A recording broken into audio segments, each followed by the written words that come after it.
자, 우리 앞뒤 좌우에 계신 분에게 인사하겠습니다. 1, 2, 3부 예배로 요즘 막 예배가 왔다 갔다 하다 보니까 못 보는 얼굴들이 요즘 오늘 요 예배 때 좀 보이실 거예요. 그죠? 앞뒤 좌우에 한번 돌아보시면서 손을 들고 반갑습니다. 인사하겠습니다. 앞뒤로도 보시고 멀리도 보시고 빠이빠이도 하시고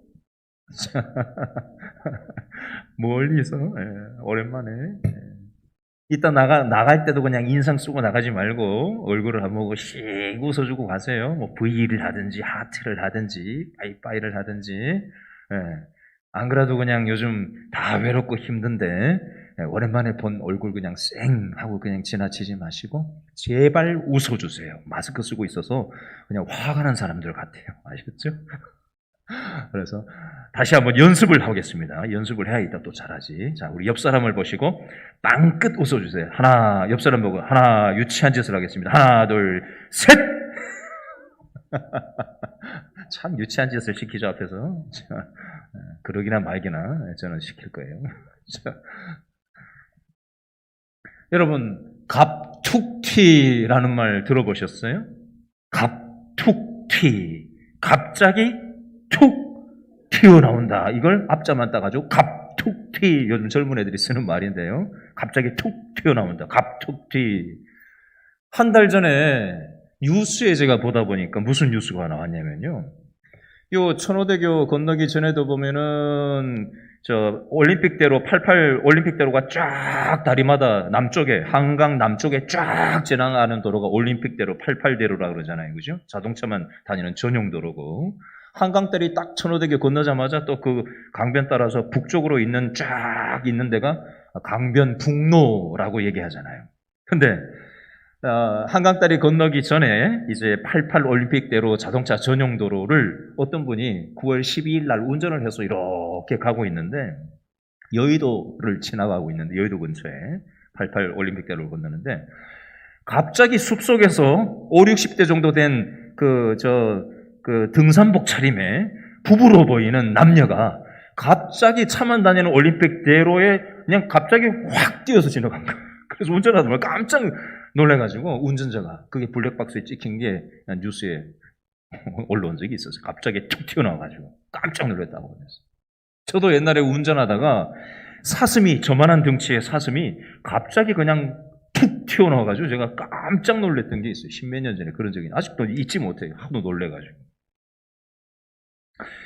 근데 오늘 본문에 성경에다 보니까 갑자기 그냥 툭 튀어나오는 본문이 하나 있어요. 그게 바로 창세기 오늘 38장이에요. 창세기 37장을 우리는 지난주에 살폈는데 창세기 37장부터 창세기 끝장 50장까지는 누구 얘기예요? 요셉 이야기란 말이에요. 37장부터 50장 보세요. 계속 요셉 얘기만 나와요. 근데 갑자기 툭 튀어나오는데 오늘 38장 1절 앞에 보니까 제목이 달려 있어요. 뭐라고 달려 있죠? 유다와 다말, 시아버지 유다, 그리고 며느리 다말 이야기가 오늘 창세기 38장 내용이고 요셉 얘기는 한마디도 안 나와요. 아니, 창세기 37장부터 50장까지 온통 요셉 얘기인데 왜 갑자기 유다가 그리고 그 며느리 다말이 툭 튀어나오는 거지요? 아니, 이 얘기가 요셉하고 무슨 관계가 있길래 갑자기 툭 튀어나온다는 말이죠? 이걸 우리가 좀 생각을 해봤으면 좋겠어요. 여러분, 오늘 설교 제목이 뭘까요? 다 같이 읽어볼까요? 시작! 사람의 생각, 하나님의 뜻. 완전히 대조적인 얘기예요. 자, 오늘 창세기 38장의 핵심 내용을 제가 말씀드리면요. 시아버지 유다하고 며느리 다말하고 불륜을 저질러서 쌍둥이 아이를 낳은 얘기가 창세기 38장 내용이에요. 그런 말이 성경에 있나? 아니, 이런 말을 왜 낯뜨겁게 성경에 써놨지? 이게 나하고 무슨 관계가 있지? 이게 요셉 얘기하고 무슨 연관이 있길래 이렇게 써놨을까? 우리는 성경을 읽다 말고 그런 생각을 하게 됩니다. 인간의 생각으로만 보면 시아버지와 며느리와의 낯뜨거운 불륜의 씨앗이 났다라는 얘기에 불과한 내용일지 모르겠지만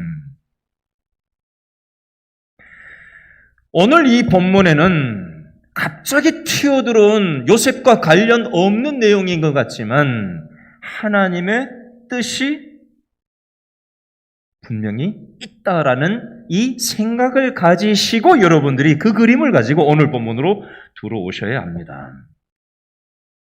질문을 하겠습니다. 여러분, 창세기 37장부터 50장까지 요셉 얘기만 계속 써 있는 걸 보면 여러분 요셉 많이 들어봤잖아요. 잘 알잖아요. 유다보다 요셉을 훨씬 잘 알잖아요. 그죠? 요셉이 믿음이 좋아요? 유다가 믿음이 좋아요? 괜히 잘못 대답했다가 또 틀렸다고 얘기할까 봐. 요셉이 믿음이 좋아요? 유다가 믿음이 좋아요? 뭐 그걸 좀 구분하기는 좀 그렇지만 대체로 보면 요셉은 사실 크게 그냥 뭐 허물이 없는 사람이 성경에 읽어봐도 요셉은 크게 허물이 나오지 않아요. 근데 오늘 본문에 보면 유다는 허물이 계속 나와요. 제가 계속 얘기할 거예요, 이제. 근데 창세기에 우리가 아브라함을 살펴봤고요. 그렇죠? 창세기 11장 끄트머리부터 아브라함을 계속 살폈고요. 아브라함의 아들 이삭을 살폈고요. 이삭의 아들 우리는 야곱을 살폈고요. 야곱의 12아들 중에 11번째 아들이 요셉이고 넷째 아들이 바로 이 유다인데 이 신앙이 좋은 요셉을 얘기하는 중간에 갑자기 유다 넷째 아들, 라헬의 아들도 아닌데 레아의 넷째 아들인 유다 얘기를 갑자기 하고 있는 성경 저자의 의도가 있어요. 하나님은 약속의 자식을 주시겠다고 했죠. 아브라함의 약속의 자식은 이삭이고요. 이삭의 약속의 자식은 에서와 야곱 중에 야곱이고요. 야곱이 제일 사랑해서 장자를 상징하는 지난주 창세기 37장에서 살폈죠. 어떤 옷을 요셉한테 지어 입혔죠? 채색 옷. 장자를 상징하는 채색 옷을 아버지 야곱은 12아들 중에 11째 아들, 첫째 아들이 아니라 넷째 아들 유다도 아니라 11번째 아들인 요셉한테 채색 옷을 입혔단 말이에요. 인간 아버지 야곱의 생각에는 내 장자, 내 대를 이어서 믿음의 계보를 이어갈 아들이 누구라고 생각했다는 뜻이에요? 요셉이 바로 그 역할이라고 생각을 했어요. 근데 하나님의 뜻도 요셉이었을까요? 자, 한번 이 그림을 가지고 오늘 본문으로 들어가 보겠습니다. 창세기 38장 1절 말씀 다시 한번 꼼꼼하게 한번 읽어보겠습니다. 38장 1절 말씀 시작. 언제? 그 후에 누가? 유다가 누구로부터 떠났어요? 자기 형제로부터 떠나 내려가서 아둘람 사람 히라와 어떻게 하니라? 가까이 하니라. 제가 지금 강조해서 읽는 내용은요, 중요하기 때문에 제가 강조해서 물어보고 자꾸 이렇게 하는 거예요. 자, 38장 1절 언제? 그 후에 라는 말을 왜 써놨을까요? 어떤 일이 있고 난 후에 라는 얘기죠. 37장 내용을 봐야 돼요. 그죠? 37장 26절에 보니까 읽어볼까요? 누가?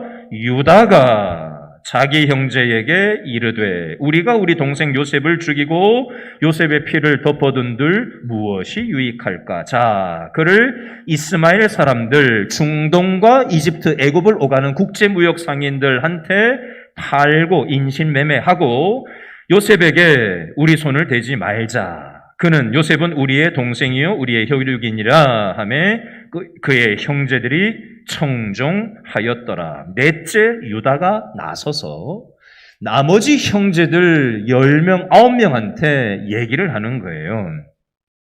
자, 11번째인 저 요셉을 우리가 죽이지 말고, 우리 손에 피 묻히지 말고, 저 중동과 이집트, 북아프리카의 핵심 거점 나라인 이집트, 길목에 있는 이집트, 애굽으로 가는 그 국제무역 상인들이 마침 여기 왔으니까 저 사람들한테 돈을 받고 팔아 넘기면 우리 손에 피를 묻히지 않고 동생을 죽이지 않고도 우리하고 안 보고 살 수 있다. 저놈의 자식하고. 응? 그러니까 그렇게 하자. 어떠냐? 했더니 형제들이 그거 좋다. 그래서 그렇게 하기로 입을 맞춘 거죠. 그리고 나서 아버지 야곱한테 형제들 10명이 가가지고 뭐라고 얘기를 하지요? 그 내용이 창세기 37장 29절부터 36절 사이에 나오는데, 아버지 야곱한테 가서 동생 요셉이 입었던 채색옷을 벗겨가지고 아버지 이거 좀 보셔. 짐승 피를 묻혀가지고 아버지 야곱한테 갖다 주면서 뭐라 그래요? 아버지 우리가 이 양들 방목을 하다가 유목 생활을 하다가 오는 길에 아버지 있는 이 헤브론 고향집에 오다 보니까 아니 많이 눈에 띈 이 채색옷, 요셉이 입고 다녔던 이 채색옷이 길에 떨어져 있는데 피가 묻어 있다고. 아마 짐승들한테, 야생 짐승들한테 잡아먹혀가지고 그 시신은 어디로 간가 짐승한테 물려가고 이 피 묻은 동생 채색옷만 지금 우리가 발견을 했는데 아버지 이거 좀 보시라고. 그 아버지 입장에서 그걸 봤을 때 이 분명히 아들들 말이 맞단 말이에요.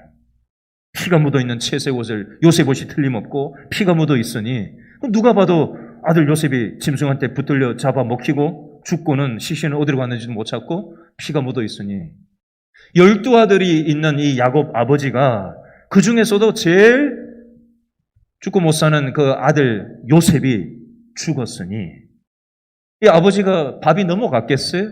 잠이 왔겠어요? 삶의 의욕이 있었겠어요? 살 소망이 끊어지고 식음을 전폐하고, 그죠? 아주 그냥 초상집처럼 그러고 지냈을 거란 말이에요.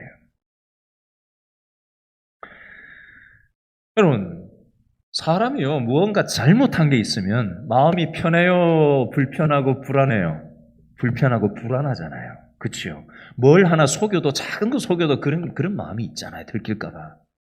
근데 지금 동생 요셉을 형제들이 입을 맞춰가지고 돈 받고 한 2년치, 3년치 월급에 해당하는 그 돈을 거의 한 5천에서 한 1억 정도, 요즘 돈으로 그 돈을 받고 국제무역상인들한테 팔아먹었단 말이에요. 그 돈은 누가 가졌는지, 누가 얼마나 나누어 가졌는지 모르겠는데 여하튼 굉장히 불안했을 거라고 보여집니다.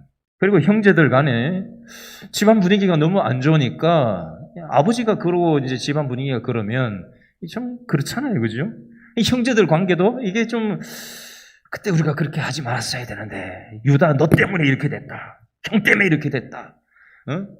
제일 큰 형이 루벤이 그렇게 하지 말자 그랬는데 넷째 형 유다가 이렇게 나서가지고 동생을 인신매매해서 팔아넘기고 돈 챙기자고 하는 말을 하는 바람에 이렇게 됐다라고 하면서 서로 책임 추궁을 하고 죄의식이 올라오고 그러다 보니까 싸우기도 하고 아버지 몰래 멱살잡이도 하고 그랬겠지요. 여러분, 갈등이 생기면은 그 갈등 속에서 계속 머물고 싶어요? 갈등이 없는 곳으로 피하고 싶어요? 피하고 싶잖아요. 그래서 이 관점을 가지고 38장 1절을 다시 봐야 돼요. 38장 1절에 그 후에 유다가 자기 형제들로부터 어떻게 행동하죠? 떠나는 장면이 나와요. 왜 떠났을까요? 갈등을 피하고 싶었기 때문이었을 거라고 보여집니다. 여러분, 갈등은 요셉의 형제들한테만 갈등이 있었을까요? 저와 여러분들의 가정에서는 갈등이 없습니까? 여러분 부부 사이에 갈등이 없어요? 아니, 참, 그 원장이시죠. 여러분, 부모 자식 간에 갈등이 없습니까?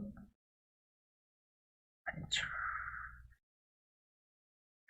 여러분, 형제 간에는 갈등이 없습니까?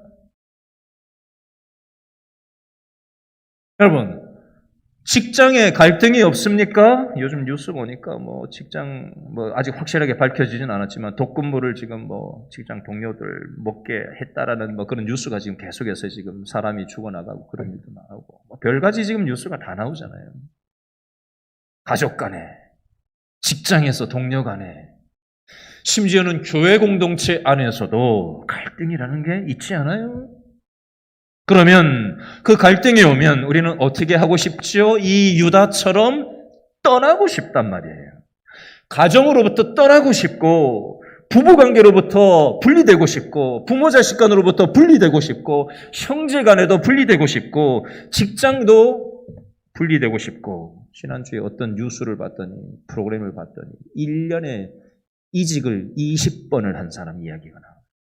직장을 1년에 20번을 바꿨어요. 여러분, 교회도 갈등이 생기면 떠나고 싶고, 교회를 옮기고 싶고, 교회를 쉬고 싶고, 이런 마음이 들어오지 않습니까? 인간 본성이에요. 자, 유다가 갈등 상황 속에서 가족 공동체, 믿음의 공동체를 지금 떠나고 있는 모습이 나오고 있어요. 일부 예배를 좀 전에 마치고 난 다음에 우리 교회 일부 예배 아까 참석한 어떤 성도님 한 분하고 제가 서가지고 이런저런 얘기를 나누는데 이분이 뭐라고 그러신지 아세요? 이분이 몸이 요즘 좀 안 좋으셔서 제가 좀 그 부분을 이제 질문을 딱 드리면서 이제 대화가 깊어지기 시작했는데 이분이 이런 얘기를 하세요. 본인이 지금 건강이 안 좋은 것에 대해서 우리 길신교회 성도들 여러분들이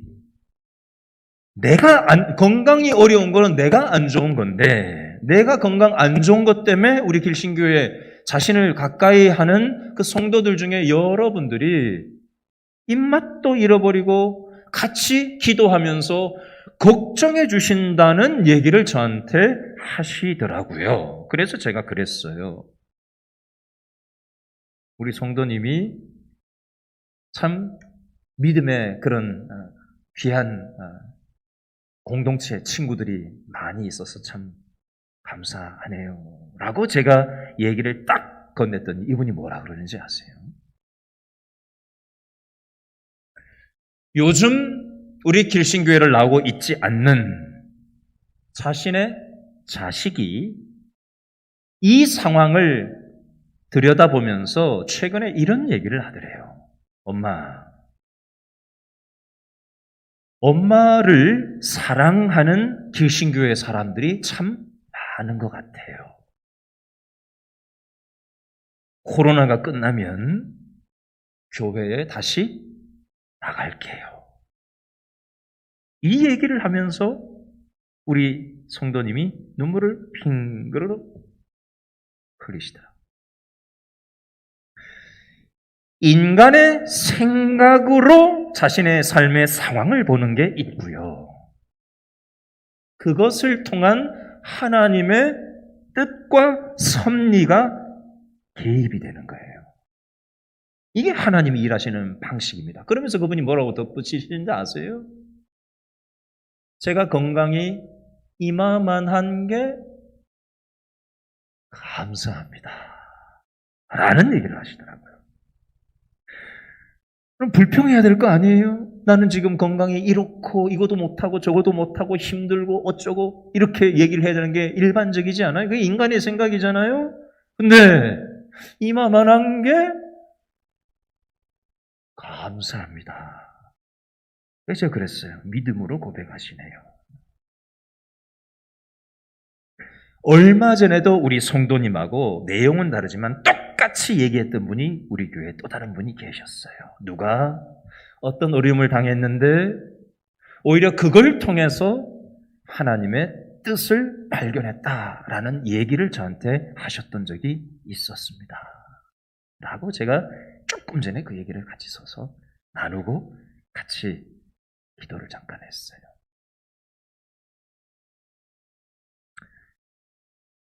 여러분, 사람의 생각과 하나님의 뜻과 섭리라는 것은 다릅니다.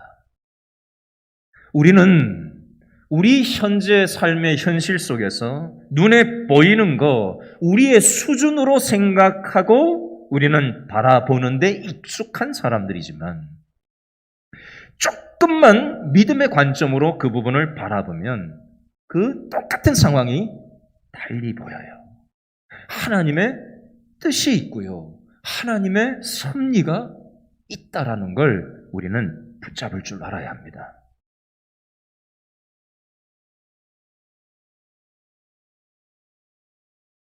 여러분, 38장 오늘 본문, 유다가 자기 형제들로부터 떠나서 아둘람 사람 히라와 어떻게 했다고요? 가까이 했다고 했어요. 믿음의 공동체를 떠나서 누구하고 가까이 했다고요? 아둘람 사람 히라와 가까이 했는데 이 사람은 2절에 나오는 가나안 동네 사람, 한마디로 얘기하면 믿음 생활 안 하는 사람, 세상의 문화, 세상의 것을 가까이 했다. 믿음의 공동체를 떠나서 믿음의 공동체가 아닌 세상 것을 가까이 했다라는 내용이 됩니다. 지난주 뉴스에 보니까 이런 뉴스가 있었어요. 요즘 젊은 사람들만 핸드폰을 많이 들여다보는 게 아니라 연세 많이 드신 분들도 심지어 핸드폰을 보면서 걸어가시더라고요. 60대, 옛날에는 뭐 20대, 30대 애들만 걸어가면서 핸드폰 보면서 걸어가는데 요즘은 뭐 40대고 50대고 60대, 심지어 70대들도 걸어가면서까지 핸드폰을 보시는 분들이 발견이 되더라고요. 뉴스에 이런 통계가 나왔어요. 코로나 터지기 이전에 하루에 핸드폰을 학습용으로 쓰는 거 말고 그냥 뭐 유튜브 뭐 뉴스 검색하고 드라마 보고 뭐 보고 하는 이런 거를 4시간 이상 하는 사람들의 비율이 코로나 이전에는 그렇게 많지는 않았는데 코로나가 터지고 1년 지나고 올해 2년 차 집어들면서 이 비율이 굉장히 많아졌대요. 하루에 4시간 이상 핸드폰 잡고 있는 사람들이. 여러분, 요즘은 뭐 TV보다 핸드폰이 더 빠르게 뉴스도 검색하고 핸드폰 통해서 뭐든지 많이 이렇게 우리가 생활이 이거 중심으로 많이 돌아가긴 한데 질문을 해볼게요. 과연 나는 말씀을 하루에 얼마나 가까이 하나? 핸드폰은 얼마나 과연 가까이 하나? 말씀에 더 가깝나? 핸드폰에 더 가깝나? 무엇을 가까이 하느냐가 내 생각과 내 마음과 나의 손발을 영향력을 미치게 돼 있어요. 말씀을 가까이 하면 말씀이 내 생각과 마음과 내 일상을 딱 붙잡는데요. 핸드폰을 너무 적대시하고 부정적인 것만은 아니지만 제가 이제 대조를 하다 보니까 좀 너무 비약해서 설명하는지는 모르겠지만 가려서 알아서 들으세요.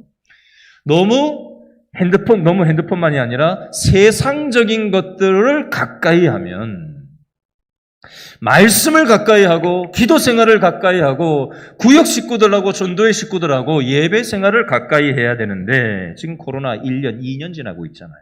그러다 보니까 처음에는 예배당 나와서 예배 드리는 것밖에 없다고 생각했는데 뭐 작년 3월 첫째 주일부터 4월 넷째 주일까지 현장 예배가 교회가 폐쇄가 되고 집에서만 온라인으로 예배 드리라고 하니까 하는 수가 있나요? 교회에서 문 다 닫고 우리나라 전국 모든 교회들이 다 온라인으로 현장 예배 못하고 온라인으로 예배 전환해서 했잖아요.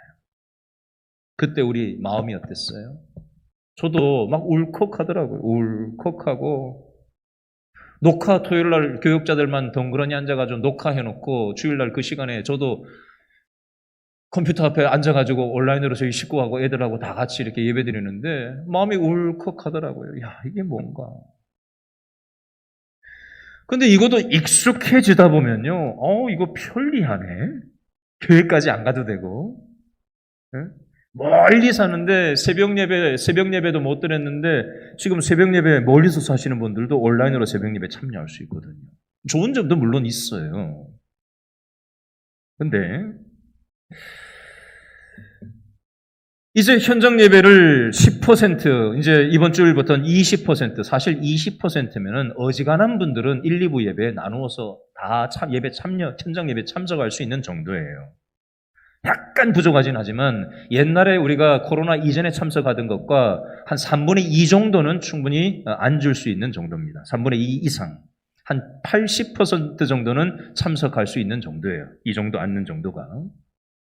근데 우리가 이 온라인 예배에 익숙해지다 보니까 물론 병원에 있다든지 또 직장에서 현장 예배에 나가는 걸 금지하는 자꾸 점검하는 직종들도 있어요. 어린이집 교사라든지 또 직장에서 좀 유별나게 좀 하는 그런 특별한 직장들이 있기도 하고 누가 또 주변에서 확진이 됐다고 하면은 어떤 우리 교회 식구도 제가 연락을 해보니까 목사님 우리 남편 직장에서 확진자가 나와서 또 우리 직장에서 누가 나와서 학교에서 나와서 가족들이 돌아가면서 격리를 하다 보니까 교회를 나올 수가 없어요. 뭐 이런 분도 있어요. 여러 가지 이유가 있어요.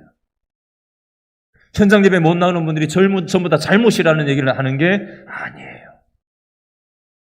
이제는 나올 수 있는데 이렇게 믿음의 공동체 안에서 서로 부대끼면서 신앙생활하는 게 부담이 되고 편안하게 안주하는 신앙이 될까 봐 저는 노심초사 계속 그게 걱정인 거예요. 목사 걱정이 뭐가 있겠어요. 우리 성도들이 믿음의 근육이 다 빠져나가면 안 되는데 자꾸 편안하게 갈등이 있으면 피해버리고 도망가고 그런 식으로 하면 안 되는데 자꾸 핸드폰이나 만지고 세상적인 매력이나 쫓아서 인간적인 생각 가지고 이렇게 신앙생활을 하면 안 되는데 목사가 앉아서 뭐 무슨 걱정하겠어요. 그 걱정 맨날 하고 앉아있죠.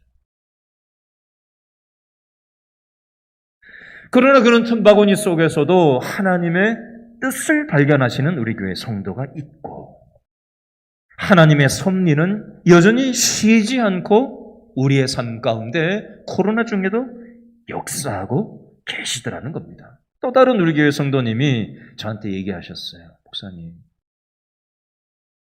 우리 아들이 코로나 끝나면 교회 다시 나오겠대요. 아까 그 집 말고 다른 집 얘기예요. 교회 안 나온 지 무지하게 오래됐는데 자기 입으로 스스로 얘기하네요. 억지로 가자고 한 게 아니었는데 학생도 아니고 여러분 인간의 생각 속에 하나님의 역사는 여전히 역사하고 있다는 사실 여러분 놓치지 않았으면 좋겠어요. 계속해서 이 유다가 또 어떤 신앙의 특징을 보이는지를 우리가 두 번째로 봤으면 좋겠는데요. 자, 3절, 2절에 먼저 보니까 유다가 가나안 사람 수아라 하는 자의 딸을 첫 번째 보고 밑줄 그으시고 데리고 밑줄 그으시고 동침하니 밑줄 그어보세요. 보고 데리고 동침했다라는 세 가지 동사를 쓰고 있습니다. 3절에도 보니까 임신하다, 낳았다, 이름을 지어 엘이라고 불렀다. 이것도 세 개의 동사를 역시 연이어서 얘기하고 있는데 인간적인 매력적인 특징을 보고 그 여자를 취해서 임신하고 성관계를 맺고 임신하고 아이를 낳고 아이 이름을 지어 불렀다라고 지극히 인간적인 생각과 인간적인 행동을 결혼에 표현을 하고 있습니다. 믿음의 결혼의 흔적은 전혀 나오지 않아요. 여러분 결혼을 하더라도 믿음으로 결혼을 준비하는 것과 인간적인 조건과 매력을 찾아서 결혼을 준비하고 진행하는 것은 완전히 다른 문제예요. 유다는 지금 결혼을 하는 배우자와의 관계를 결혼에 대해서 기도해보고 결혼했다. 뭐 이런 얘기가 전혀 나오지 않아요. 아브라함은 자기 아들 이삭을 결혼시킬 때 배우잣감을 어디서 구했죠? 자기 종 엘리에셀을 멀리 보내서 믿음의 배우자를 얻어왔어요. 그렇죠? 이삭과 리브가도 자기 아들 야곱의 배우자를 어디 가서 구해왔죠? 외삼촌 라반 집에 가서 믿음의 배우자를 구해오도록 보냈습니다. 근데 유다는 지금 믿음의 결혼을 하고 있지 않고 인간적인 기준, 인간적인 매력, 인간적인 욕망을 쫓아서 지금 결혼을 하고 있는 모습이 나와 있습니다. 결혼만 그렇게 했어요? 저와 여러분은 어떤가 한번 돌아봤으면 좋겠습니다. 나는 과연 어떤 선택과 결정을 하고 있나? 믿음의 선택과 결정을 하고 있나? 인간적인 매력과 기준을 쫓아서 무언가를 결정 선택하고 있나? 한번 적용해 보시면 좋겠고요. 세 아들을 낳았는데 3절에 엘 동그라미, 4절에 오난 동그라미, 5절에 셀라 동그라미, 세 아들을 낳습니다. 6절에 보니까 며느리를 첫째 아들 엘을 위해서 며느리 다말이라는 이름의 며느리를 얻어와요. 그렇죠? 근데 이 가정에 어떤 일이 생기는지를 살펴보겠습니다. 7절부터 11절 말씀을 볼 텐데요. 7절에 보니까 유다의 장자 첫째 아들 엘이, 자, 밑줄 그어보세요. 여호와가 보시기에 어땠다? 악함으로. 여호와가 보시기에 악했다라는 표현이 사사기에 보면 반복적으로 계속 나옵니다. 여호와가 보시기에 악했다. 하나님의 눈에 보시기에 악했다. 이 말과 함께 따라다니는 게 있는데 우상 숭배하는 걸 하나님은 악했다라고 말씀합니다.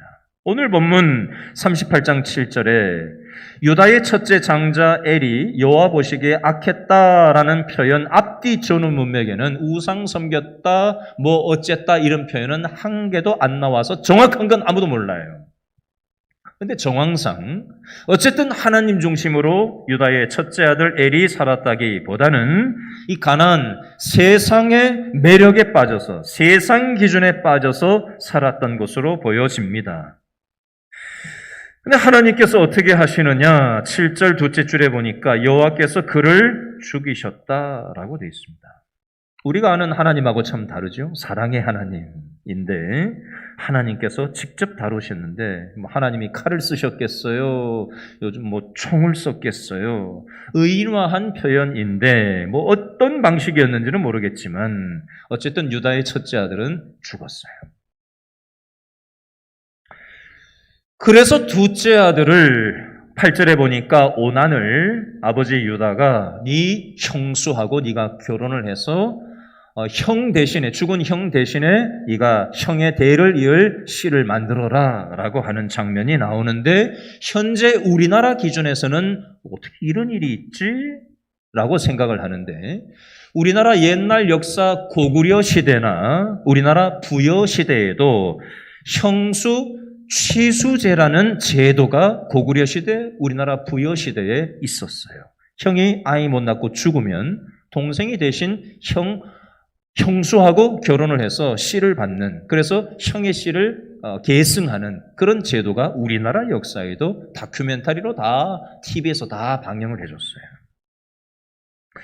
지금 오늘 성경의 본문은 예수님이 태어나시기 한 1300년, 1400년 전에 이 가나안 땅에 그 당시 문헌을 유물조사에 발굴된 내용을 출토된 내용을 확인을 해봤더니 어떤 내용들이 나오냐면요. 남편이 죽고 아이가 없을 때는 동생이 대신 형수하고 결혼하는 그런 일들이 그 당시 이 가나안의 문화의 일반적인 문화였습니다. 자, 그래서 동생 오난을 형 대신에 형수하고 결혼을 시킨 거죠. 그 당시에는 보험이 없었잖아요. 그죠? 그러니까 이게 보험이 되는 거예요, 보험. 남자가 있어야 그 당시는 먹여 살리는 농경사회였고 목축사회였기 때문에 노동력이 필요해서 이 보험과 같이 이렇게 하기도 했고 외세의 침입으로부터 안전을 보호해주는 그런 기능을 이 계대 결혼을 통해서 하기도 했었습니다. 그런데 8절에 나오는 이 둘째 오난이 어떤 행동을 했는지를 한번 보겠습니다. 하는 수 없이 결혼을 하긴 했어요. 잠자리를 했어요. 근데 씨를 갖지는 못하도록 하고 있는 장면이 8, 9절 말씀에 나와요. 왜 이렇게 했을까요? 자, 장자는 다른 형제들에 비해서 재산을 2배로 많이 유산을 물려주는 게 장자한테 혜택이 돌아갔었어요. 지금 유다한테는 세 아들이 있잖아요. 그죠? 세 아들이 있어요. 근데 큰형은 죽고 없지요? 그러면 장자는 누가 장자가 되는 거예요? 둘째, 오난이 이제 장자가 되는 거예요. 그러면 자기가 2배를 받을 수 있는 상황인 거예요. 근데 형수하고 만약에 결혼을 해서 씨를 받아주면, 만들어내면 장자의 2배의 몫은 누구한테 가냐면 이 조카한테 가는 거예요. 그러니까 굳이 그걸 왜 해요, 내가? 손해보잖아요. 그래서 결혼을 하긴 해서 씨를 받아주지 않고 그렇게 한 이유가 바로 여기에 있습니다. 굉장히 인간적이죠. 유다만 인간적인 생각을 하고 행동한 게 아니라 아버지가 그렇게 살아가니 아들 오난도 지금 그렇게 인간적인 계산을 하고 인간적인 행동을 하고 있습니다. 그래서 10절에 보니까 이게 여호와 보시기에 악함으로 여호와께서 오난 그도 죽이셨다. 우리는 좀 이해가 안 되죠. 하나님께서 이렇게 하셨대요. 왜 그런지는 잘 정확히 몰라요. 그러면 셋째 아들만 이제 남았잖아요. 11절 말씀해 보니까 유다가 가만히 생각하니까 이렇게 생각한 거죠. 우리 옛날에 이런 말 많이 했잖아요. 집에 며느리가 잘 들어와야 되는데, 저 며느리가 잘못 들어와서 저 신랑을 잡아먹었다, 뭐 이런 거 있잖아요. 저 며느리 때문에 일이 이렇게 됐다, 우리 집안 이렇게 됐다. 아마 유다의 생각 속에 이런 어떤 생각이 샤머니즘적인 생각이 있었던 것으로 보여집니다. 11절 넷째 줄에 보니까 셀라도 그 형들같이 죽을까 염려함이라. 그래서 며느리 다말한테 얘야 너 친정에 가 있어라. 응? 저 셋째가 좀 너무 어리니까 너한테 주기는 좀 그러니까 셋째가 조금 나이가 먹으면은 그때 사람 보내서 너 오게 할 테니까 친정에 가 있어라. 속으로는 그게 아니었죠. 이 셋째마저 하나 남은 셋째마저 죽을까봐 그렇게 한 거였어요. 속인 거죠, 며느리를. 자, 그리고 나서 12절에 보니까 얼마 후에, 영어 성경으로 보니까 오랜 시간이 흐른 후에라고 되어 있는데 12절에 한글 성경에는 얼마 후에 이렇게 번역이 되어 있어요. 어떤 일이 생겼죠? 유다의 부인 수아의 딸이 부인이 죽은 거예요. 이제 또 큰아들도 죽고 둘째 아들도 죽고 유다 부인도 또 죽어버렸어요. 장례식을 치르고 난 다음에 12절에 보니까 어떤 일을 하고 있죠? 친구 하나하고 히라와 함께 딥나라는 지역으로 가는데 어떤 일을 하느냐? 양털 깎으러 간 거예요. 유목 생활을 하는 이 유목민들은 양털을 깎는 게 아주 축제예요, 축제. 농사 짓는 사람들은 추수를 하는 것처럼, 타작을 하는 것처럼, 이 유목 생활하는 사람들은 양털을 깎는 게 마치 축제와도 같이 아주 막 그렇게 춤추고 막 음식 먹고 막 축제를 벌이곤 하는 게 그 당시 문화였어요. 근데 이 양털 깎는 것과 함께 어떤 가나안의 그 당시 종교적인 문화 행사가 있었냐면 그 당시에 풍요의 여신이었던 이쉬타르라는 풍요의 여신이 있었고 아낫이라는 풍요의 여신이 있었는데 그 풍요의 여신의 신전에 신전을 섬기는 여사제들이 있었어요. 그 사제들은 어떤 역할을 하느냐? 풍요를 가져오기 위해서 그 여사제들과 잠자리를 같이 하는 게 종교 행위였어요. 그게 그들의 예배였습니다. 그래서 지금 양털 깎으러 갔던 이 유다가 며느리인지 알지 못하고 노를 쓰고 길거리에 있던 여인이 풍요의 여신을 섬기는 신전의 여사제인 줄 알고 이 며느리인지도 모르고 이 여인과 함께 잠자리를 하면서 이 유다는 어떤 기대를 가졌냐면 앞으로 더 우리 목축업이 잘 되게 해주십시오라는 기원하는 마음을 가지고 며느리인지도 모르고 다말하고 잠자리를 같이 하게 된 거였습니다. 근데 며느리 다말의 입장에서 한번 생각해 보겠습니다.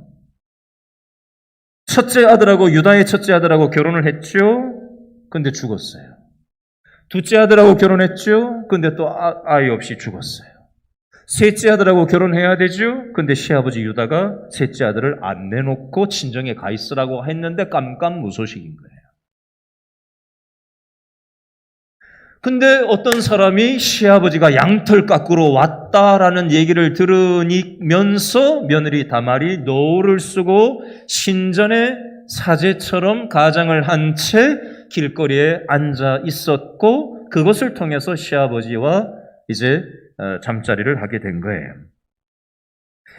그 당시 헷족속과 아시리아 법률을 출토가 됐는데 이런 법률이 그 당시에 있었어요.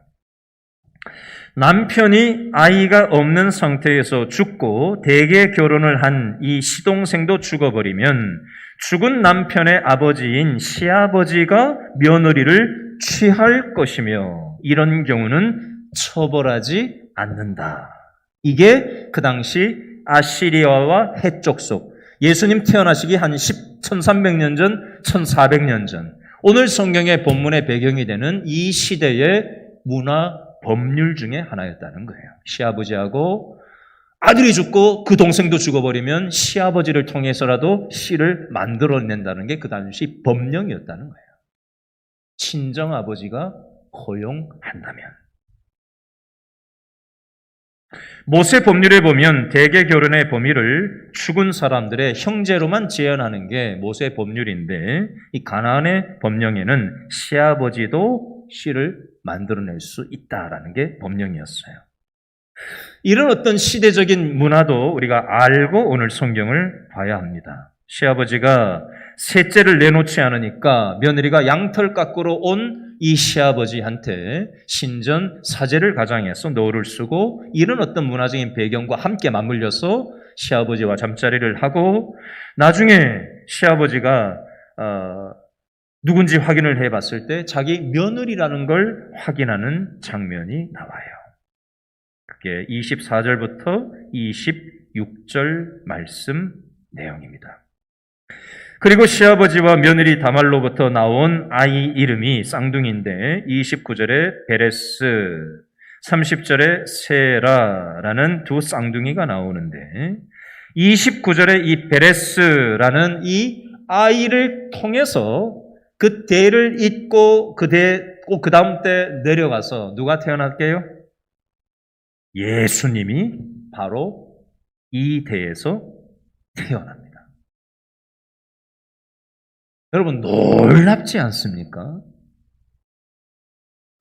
여러분 세상의 인간의 생각 기준으로 봤을 때 세상은 어떻게 돌아가지요? 돈의 논리로 돌아가지 않아요? 줄을 대고 힘에 권력에 줄을 대고 돌아가지 않습니까? 뉴스 보면 계속 그런 거 나오잖아요. 근데 우리는 신앙생활을 하면서도 그 생각을 못 버려요.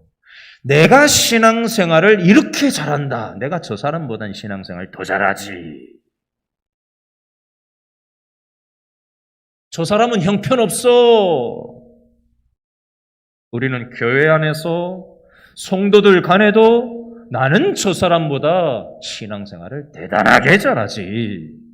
저 사람은 형편없는 신앙인이야. 라고 생각합니다. 근데 하나님이 일하시는 방식은요. 아까 제가 질문 드렸죠.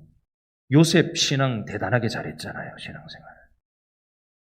근데 야곱의 대를 누가 잇지요? 요셉이 아니라 유다를 통해서 시아버지 유다와 계속해서 인간적인 결정을 하고 신앙의 공동체를 떠나지를 않나, 믿음의 결혼을 하지 않고 자식들한테 신앙의 본을 못 보였던 유다, 바로 그 유다를 통해서 시아버지 유다와 며느리를 통해서 예수님의 계보로 연결을 하나님께서는 그렇게 하나님의 섭리 속에서 역사하시다라는 겁니다. 우리는 믿음 좋은 사람을 통해서만 하나님이 역사한다고 생각하는데 하나님은 때로 우리가 이해할 수 없는 방식으로 연약한 사람을 통해서 믿음의 역사를 나타내십니다. 이걸 통해서 하나님은 뭘 가르치시는 걸까요? 하나님의 역사는 없는 사람, 상상도 못했던 방식으로 부족하고 가난하고 그래가지고 뭐가 일이 일어날까 싶은데 하나님은 기가 막히게 일을 하셔요. 그게 하나님의 은혜의 방식이에요. 내 자신을 내세우지 않고 하나님이 하셨다고 철저하게 고백하게끔 그렇게 하나님의 뜻 안에서 역사하시는 것입니다. 여러분 오늘 말씀을 보시면서 이렇게 오늘 말씀을 핵심을 좀 정리했으면 좋겠어요.